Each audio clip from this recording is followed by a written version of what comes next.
We are going to dig into our topic today. We're doing this series called Real Talk. We've been saying it's stuff you don't normally talk about in church, but we're going there with a lot of these topics. If you've been here the past couple weeks, you know that. We talked about sexuality in week 1. What's God's design for sex? How do I handle this in my life as I'm experiencing different things? And how do I just honor God with my own sexuality? We talked about mental health, very real things like anxiety and depression. How do I walk through this? What do I do? What's God's will for me and how I handle my own mental health. And then last week, we got to hear from Kiana and Reagan, who did such an amazing job talking about dating and marriage. We got to hear from their story. I know a lot of you ask questions all the time. Like, what do I do? I like this guy. I like this girl. How do I date? How do I do this in a way that honors God? I want to do it right. Like, what do I do? And so a lot of those questions, hopefully you were able to get some good biblical answers and ways that the Bible guides our lives, right? That was the main thing. It's like the Bible is our guide for how to do everything and even dating in marriage. So it was really awesome. And today, we talk about just a real lighthearted topic, drugs and alcohol. So today is talking about substance abuse. And like you said, the series is called Real Talk. So we're going to go there, all right? I want to start off by reading just some different statistics when it comes to teenagers and substance abuse, and this is not to depress you. I think this just gives us an idea of where we are in our culture today. And so these are from the National Center for Drug Abuse. It says that youth drug abuse is a high-profile concern, a public health concern, with at least 1 in 8 teenagers abusing an illicit drug in the last year. Drug use among 8th graders has increased 61% between 2016 and 2020. By 12th grade, it's estimated that 62% of teenagers have abused alcohol at some point. 50% of teenagers have misused a drug at least once in their life. 43% of college students use illicit drugs regularly. This is one that was really eye-opening for me. 86% of teenagers admit to knowing someone who smokes, drinks, or uses drugs during the school day. And some of you are like, yeah, I can confirm that. I know someone. That stat seems pretty accurate. You're like, it's surprisingly low. The next one is over 2 million 12 to 17-year-olds nationwide have reported using drugs in the last month. So from the month that this study was done. And the last one's really sobering. 4,777 Americans aged 15 to 24 died of an overdose of illicit drugs in 1 year. Now, as I read this, I know everyone probably has different reactions to this stuff. Some of you are like, hey, this is a very real problem. It's affected my family. Substance abuse has been something that hits home for me. I have parents, I have friends, I have relatives. I have people that I'm close to in my life who've really gone through this, and I'm glad we're talking about this. Some of you are like, I'm glad we're talking about this too because it doesn't apply to me. I don't struggle with this. This isn't something that I experience on a daily basis. So finally, I can just tune out in church and go on Instagram and not listen to anything.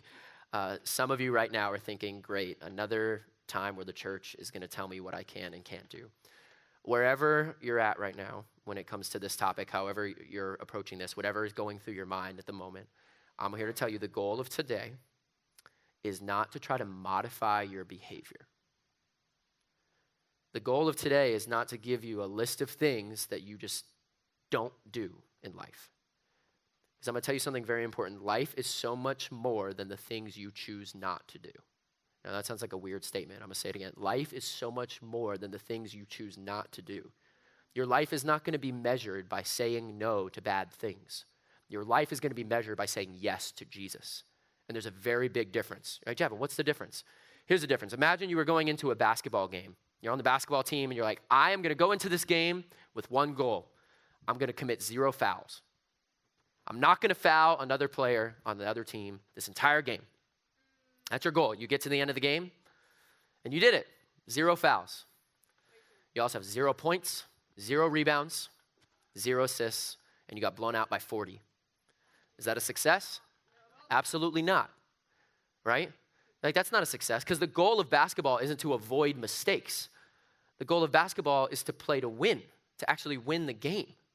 Listen, the goal of life for you, the goal of your Christianity, the reason why you're here on this earth is not just to avoid mistakes. Because listen, you could go your whole life and never struggle with substance abuse, never touch alcohol, never touch drugs, never touch anything over the counter. You go your whole life, never struggle with substance abuse. That will not get you into heaven. You could avoid all these mistakes and say, I did all these good things. Look at all the stuff I said no to. That's not what life is about. Life is about following Jesus and allowing your relationship with Christ to form and shape you and the decisions that you make.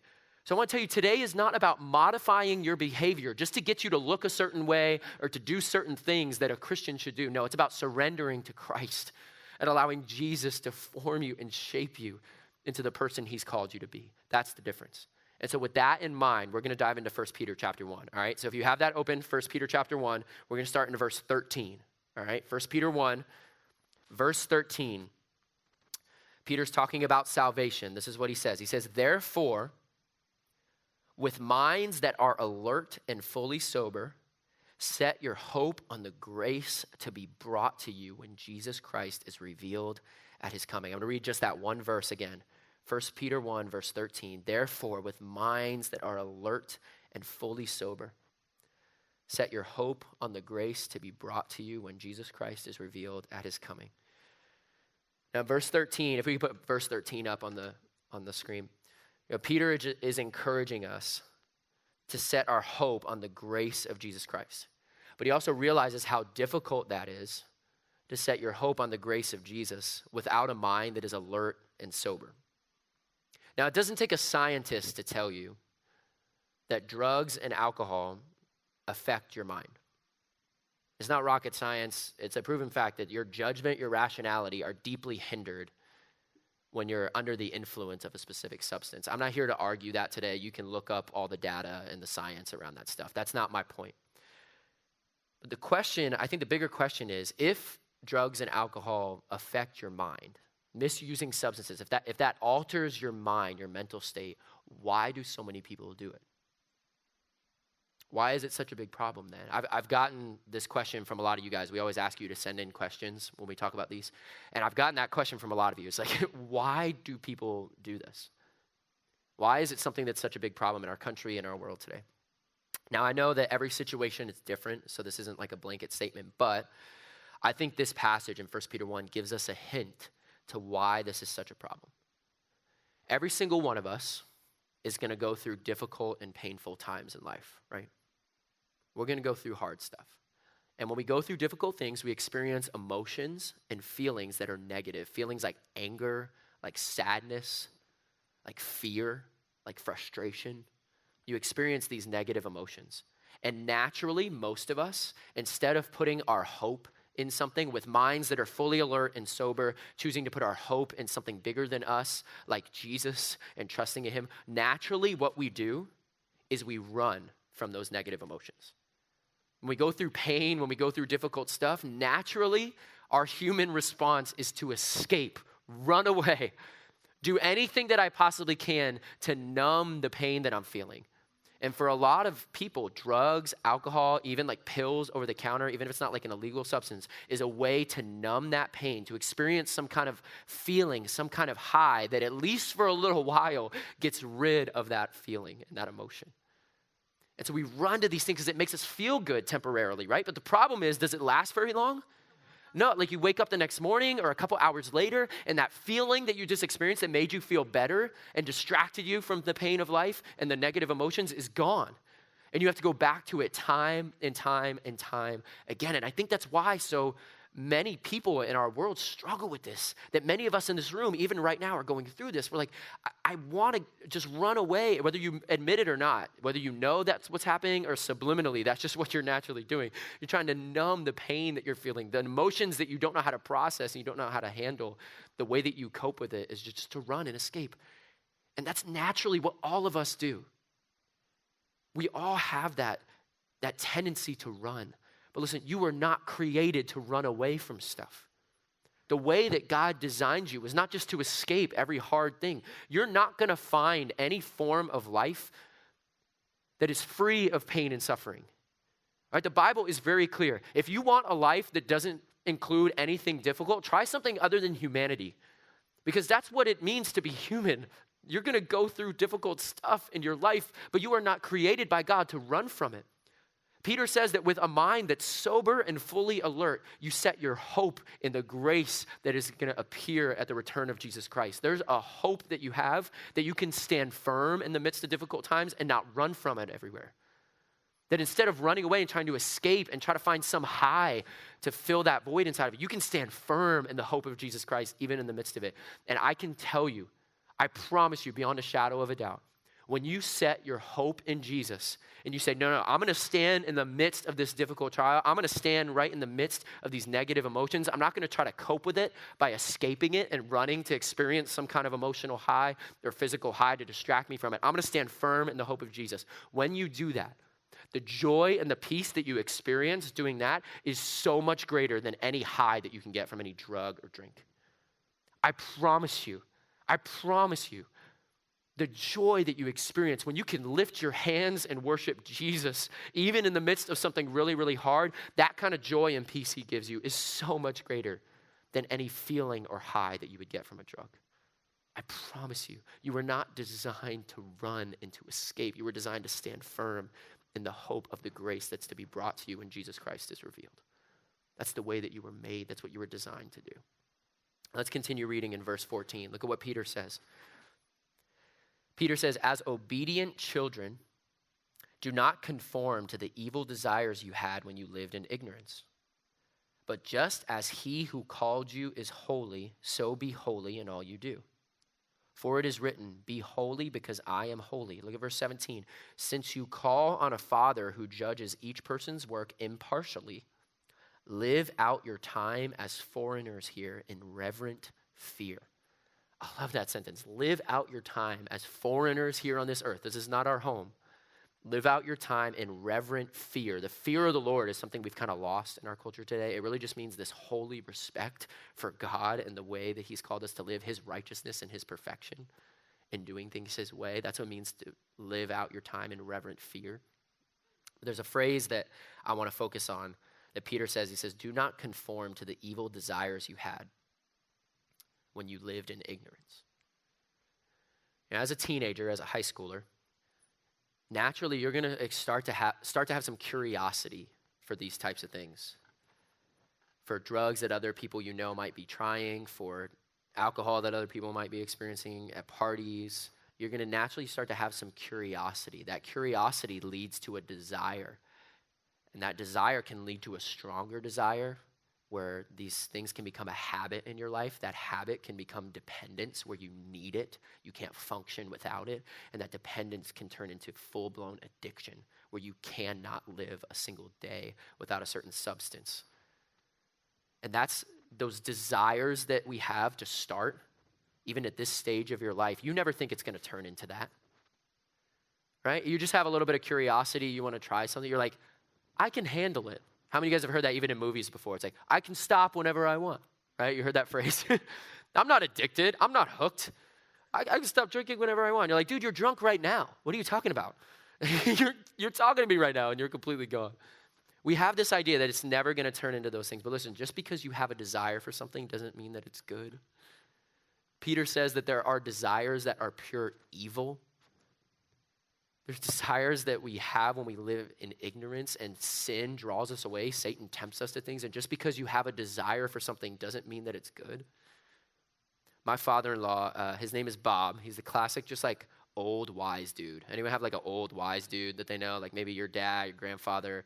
And he always has this phrase that he tells me. He tells me every time that we go visit them, every time I see him, and every time he says it, I'm like, do you think I like struggle with alcohol? Why do you keep saying this? But he says, you know, Jav, no one ever picks up a bottle and thinks, this right here is going to ruin my life. And then it does. Almost every time I see him, he says that. And you know why Bob says that? Because he's seen it. His brother, his family members, his close friends, their lives have been absolutely shattered by alcoholism. He's seen it firsthand. And so when he says no one ever starts drinking, no one ever starts doing drugs, no one ever starts taking pills because they think it's going to ruin their life. But there are evil desires, Peter says, that are in us that can lead to stronger desires, that can lead to dependence, to a habit, to addiction, without us even realizing it. You dig a hole so deep for yourself that you can't even get out. One of the questions that you guys asked this week, that I think is a good question, and I think something that we need to address. You asked, is it wrong for a Christian to drink? It's a question that you guys asked. You said, is it wrong for a Christian to smoke weed? These are questions that we got, so I want to tackle this. Can we dive into this a little bit? All right, so let's start with very practical right here, okay? What's the legal drinking age? 21, right? What is the legal rules around smoking weed? Is marijuana legal? Depends on the state. Right, depends on the state. So like say in Colorado, yes. In Florida, is marijuana legal? So not decriminalized, is it legal?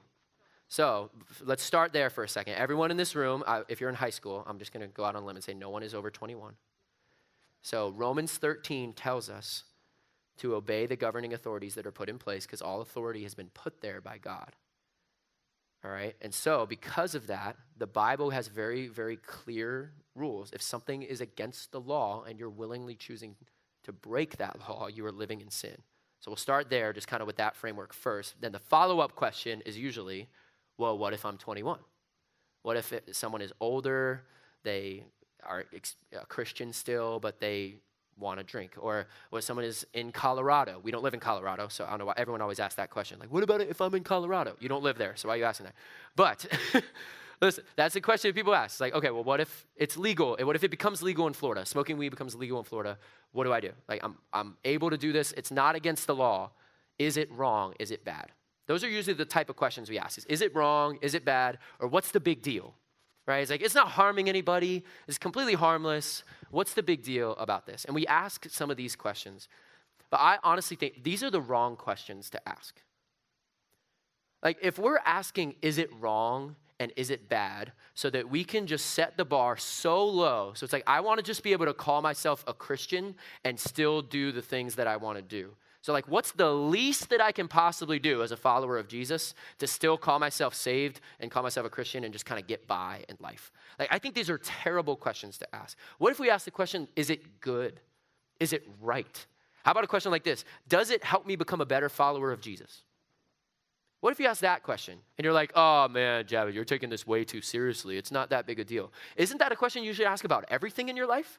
Like, genuinely, if you want to follow Christ, if you're here and you're like, I'm serious about this Christianity thing. Like, I want to give my life to Jesus, except for like this part over here. I just want to know if that's like wrong so I can get away with it. It's like, no. Does this help me become a better follower of Jesus? Peter says that we are called to be holy as God is holy. So what if you ask the question, does this promote holiness in my life? Not, is it wrong? Is it bad? So I can just set the bar really, really low for myself. Does this promote holiness? The word holy in the Greek in this verse, it has the idea of apartness, to be set apart. The word holy is set apart. So it says, be holy as God is holy. He's saying, be set apart from the world, like God is holy and righteous and set apart from the world. He's different. You're called to be holy. You're called to be different than the world, not just to conform to what it's doing. Apartness, to be holy, is to be set apart. So what if you ask the question, does this further set me apart from the world or further join me to it? I got another question too. Why do we set the bar so low for ourselves? Why do we ask questions like, well, is it wrong? Is it bad? If it's not that bad, then what's the big deal? And like, really? That's the standard you want to set for your life? That's the kind of life that you want to live? A life that's not that bad? Like, you want to get to the end of your life and looking back at all the years that you've spent on this earth and say, it was not that bad. God has so much more for you than just not that bad. He wants you to live a life that is holy and set apart. Living out your time as foreigners here on this earth in reverent fear. He has so much more for you than not that bad. And we ask these questions like, how can I set myself apart from the world? God has called you to live a life that's set apart. Not just figuring out the minimum standard that you can live and still call yourself a Christian. I want to close today in verse 18. If you'll look with me at verse 18 in 1 Peter chapter 1. Peter closes by bringing us back to the gospel.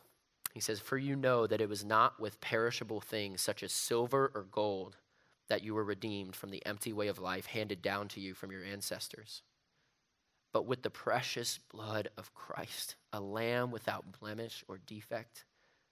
He, Jesus, was chosen before the creation of the world, but was revealed in these last times for your sake. And through him, you believe in God, who raised him from the dead and glorified him, so that your faith and hope are in God." Peter says there's this empty way of life that's been handed down to you from your ancestors. How true is that when it comes to substance abuse in our world, right? An empty way of life handed down to you from your ancestors. Listen, there have been generations before you that have wasted their lives away in drugs and alcohol. There have been generation after generation that has created a pattern of substance abuse that's been handed down to us. Whether it's your family has struggled with this or not, just the culture itself, generation after generation after generation, that has said, not that bad, it's not that bad, it's not that bad, and has wasted their lives. Their family, their friends, their lives have fallen apart because they've given everything into a substance that makes them feel good and makes them run away from the pain. Listen, there is a way out.